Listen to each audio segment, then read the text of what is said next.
मैंने 1000 test of history cover किया। 1000वां test match cricket की तारीख मार्च 1877 में टेस्ट क्रिकेट शुरू हुई। हाँ। तो 1000वां कब हुआ? 1000वां टेस्ट 1984 में। अच्छा। हैदराबाद न्याज स्टेडियम में 107 साल के बाद जब test cricket New Zealand versus Pakistan, जिसमें मियां दाद ने दोनों इनिंग्स में सेंचुरियां बनाई थी। जी जी।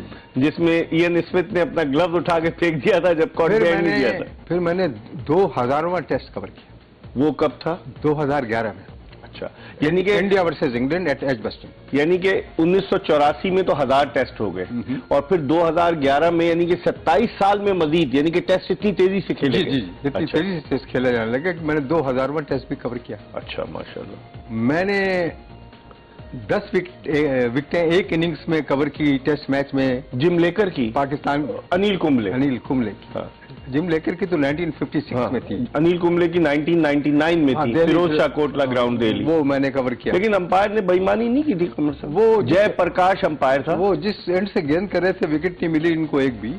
तो पवेलियन एंड से आए जो जयप्रकाश के एंड से, जो उनके शहर का अंपायर था, बेंगलोर का। तो क्रिकेट एकेडमी में भी था। उसमें मैं समझता हूँ कि 7 विकेटें तो जेन्युइन थी, 3 विकेटें जरा वो थी शकू को। अच्छा, दिलचस्प बात बताऊं, आपने जयप्रकाश का जिक्र किया। 2004-05 में मैं कमेंट्री के लिए गया था भारत। तो बाय ट्रेन हम जा रहे थे, हमें जाना था कोलकाता, बल्कि जमशेदपुर जाना था दिल्ली से। तो वो अंपायर जयप्रकाश भी हमारे साथ थे। उन्होंने अपना कार्ड दिया, वो मैंने अब तक रखा हुआ है। कभी मैंने देखा उसमें 10 की 10 जो विकेटों की छोटी छोटी तस्वीरें थी अनिल कुंबले की। ऐसा लग रहा था कि वो विकेटें जयप्रकाश ने ली, अनिल कुंबले ने नहीं ली। तो देखिए, फिर भी जो स्कोर कार्ड तो हमेशा यही कहेगा कि अनिल कुंबले ने 10 विकेटें ली। बिल्कुल। लेकिन बहुत सारे लैंडमार्क्स मैंने देखे। और कौन जैसे मैंने 7 ट्रिपल सेंचुरी कवर की टेस्ट क्रिकेट। आपने मार्क टेलर की भी सेंचुरी कवर की? 4 पाकिस्तान में ट्रिपल सेंचुरी मैंने कवर की। आप जानते हैं किसकी? मैं बताता हूं आपको। पाकिस्तान में आपने इंजमामुल हक की ट्रिपल सेंचुरी, यूनुस खान की ट्रिपल सेंचुरी कवर की, मार्क टेलर की ट्रिपल सेंचुरी कवर की, और एक और मेरे जहन में नहीं आ रहा। यूनुस खान, इंजमामुल हक, मार्क टेलर, सहवाग, वीरेंद्र सहवाग, मुल्तान 2004। ठीक। फिर मैंने अजहर अली की ट्रिपल सेंचुरी दुबई में कवर की। मैं था वहां। 5 हो गए। फिर मैंने गूज की लॉर्ड्स पे कवर की, 6 हो गए। हाशिम अमला की ओवल पे 7। देखिए मैंने 9 है। 9, लेकिन कवर आपने 7 ट्रिपल। लेकिन ये बताएं कि मार्क टेलर की जो ट्रिपल सेंचुरी थी, अगले दिन जब वो आया, पेशावर में ठहरा हुआ था, लोग हैरान हो गए। एक लोग तो मुख्तलिफ किस्म की कहानियां बनाते हैं कि एक बुकी आके ठहरा उसी होटल में, लेकिन अगले दिन उसने सरप्राइजिंगली डिक्लेयर कर दिया। कोई एक्सपेक्ट कर रहा था? आप तो कवर कर रहे थे। वो तो मैं तो एक्सपेक्ट नहीं कर रहा था। मैं तो बीबीसी की रिपोर्टिंग कर रहा था, रॉयटर्स न्यूज एजेंसी की भी और बरतानिया के अखबार की भी। तो मैं तो एक्सपेक्ट नहीं कर रहा था कि 334 पे वो डिक्लेयर कर देगा। It was quite surprising and shocking as well. वो कहने लगे कि जो ब्रैडमैन के उसको एहतराम देना चाहते थे, आगे मैं जाना नहीं चाहता था। लेकिन अगर यही बात है तो फिर मैथ्यू हेडन ने 380 कैसे कर दिया? वो भी तो डॉन ब्रैडमैन के एहतराम करता। बहरहाल जो भी कहानियां थी आपको पता है। अच्छा, आप 2010 में थे कमर साहब जब स्पॉट फिक्सिंग का स्कैंडल सामने आया? Of course I was there. तो और मुझे उसी वक्त बीबीसी ने बुला लिया इंटरव्यू करने के लिए जिस वक्त ये हादसा हुआ। कुछ गड़बड़ नजर आ रही थी? 2 हफ्ते पहले से की रोशनी। मैं 2 हफ्ते पहले से पाकिस्तान के मैनेजमेंट ऑन टूर को यावर सही साहब मैनेजर बता रहा था उन लोगों को कि ये जो शख्स स्पोर्ट्स कार में मजहर मजीद जो आ रहे हैं, दोनों भाई, ये सट्टेबाजों के एजेंट हैं। तो आप जरा अपने खिलाड़ियों को इनसे दूर रखें। उन्होंने कहीं अनकही जो भी कही है अनसुनी कर दी उन्होंने। और जब ये पकड़े गए तो आपको पता है कि किस कदर शर्मिंदगी पाकिस्तानियों को और मिक जैसे आदमी को, जो कि प्रेस बॉक्स में बैठा हुआ है एज ए कमेंटेटर। बहुत। और मैं इस वक्त एलेक्स स्टुअर्ट, फॉर्मर इंग्लैंड के कैप्टन का इंटरव्यू कर रहा था रेडियो पाकिस्तान का। अच्छा। कमेंट्री टीम आपको याद है ना? बिल्कुल। तो वो जैसे ही ये हादसा हुआ तो उसने मुझे कहा कि ये अभी देखो अभी क्या होने वाला है। और आपको ये भी बता दूं, ये स्पॉट फिक्सिंग का जो केस था ना, इसमें वो जो खबर जो छपी अखबार में जी, उससे एक रात पहले मुझे 12,000 पाउंड की ऑफर की राइवल पेपर में। अच्छा। कि आप पाकिस्तान के ऊपर एक स्टोरी लिख दें कि करप्शन इन पाकिस्तान क्रिकेट। आपने कहा? आई रिफ्यूज्ड। मैंने कहा ये मैं अपने मुल्क के खिलाफ नहीं ये कर सकता। हुब्बुल वतनी का जज्बा था।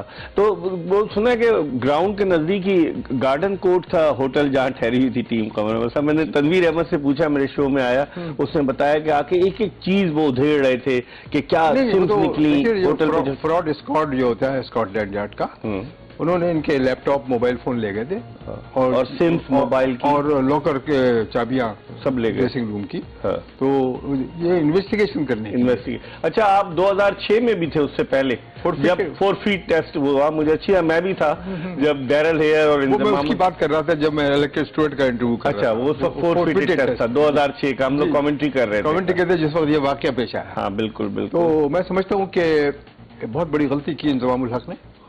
मैं टीम को वापस ले जाकर, टीम को न वापस ले जाकर, हाँ पहले तो वो ले गया था, फिर वापस टीम को न वापस ले जाकर, इसलिए कि वो तो टेस्ट मैच जीत रहा था पाकिस्तान। तो फिर आपने क्रिकेट खेलने के साथ साथ हाँ? कॉलम लिखना शुरू किए। 58 में मैं जंग में कॉलम लिखा करता था स्पोर्ट्स पे, अच्छा। और उसके बाद मुझे शौक हो गया और मैं डॉन में कीथ मिलर ऑस्ट्रेलिया के बहुत बड़े ऑलराउंडर कॉलम लिखते थे।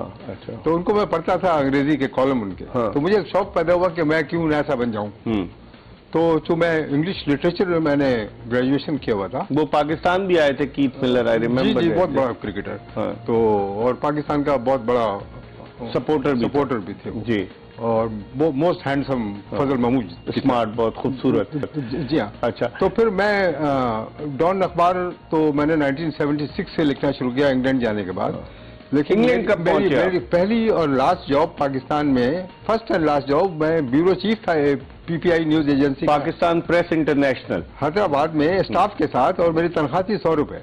उस उस जमाने में लोगों की तनख्वाह होती थी 100 रुपए, 200, 300 रुपए, और उसमें गुजारा हो जाता तो बहुत जबरदस्त। अच्छा। तो बाप और भाई पॉकेट मनी भी देते थे। अच्छा। तो मैं इंग्लैंड चला गया 60। क्यों गए आप इंग्लैंड? किसी ने मशवरा दिया आपको? किसी ने मशवरा के नहीं लिए दिया। गए? ये मेरे फादर चाहते थे कि मैं डॉक्टर बन जाऊं, मेरे अपने दोनों बड़े भाइयों की तरह। अच्छा। जो कि मैंने आई रिबेल्ड, और मैंने कहा मैं तो आर्ट्स पढ़ता हूँ। और जब मैं कर लिया तो कोई सेलिब्रेशन घर में नहीं हुई कि I was the only first class graduate. मेरे पढ़े हुए साथी फॉरेन सेक्रेटरी बन गए। अच्छा। और कमिश्नर बन गए कराची के, ये सारे सेकंड क्लास ग्रेजुएट थे।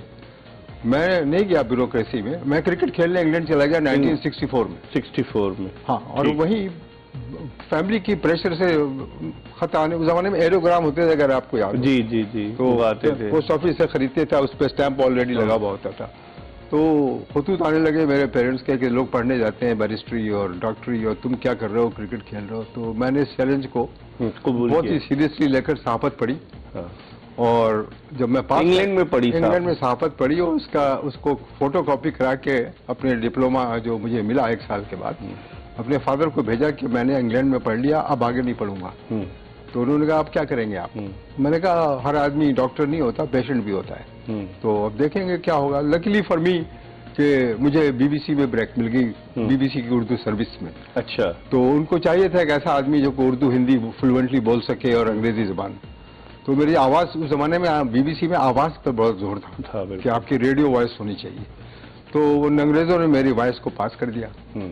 उसके बाद से जब मैं बीबीसी में घुसा हूँ और इंग्लैंड के ग्राउंड्स में जाना शुरू किया, तो मेरे लिए डोर्स ओपन हो गए। वो अंग्रेजों को पता पड़ा कि ये तो क्रिकेट का खिलाड़ी है, ये क्रिकेट समझता भी ये है, बीबीसी के बूथ में जाके दिन को बोलता है 3-4 दफा। तो फिर मैं इंग्लैंड के बड़े बड़े अखबारों का रिपोर्टर हो गया।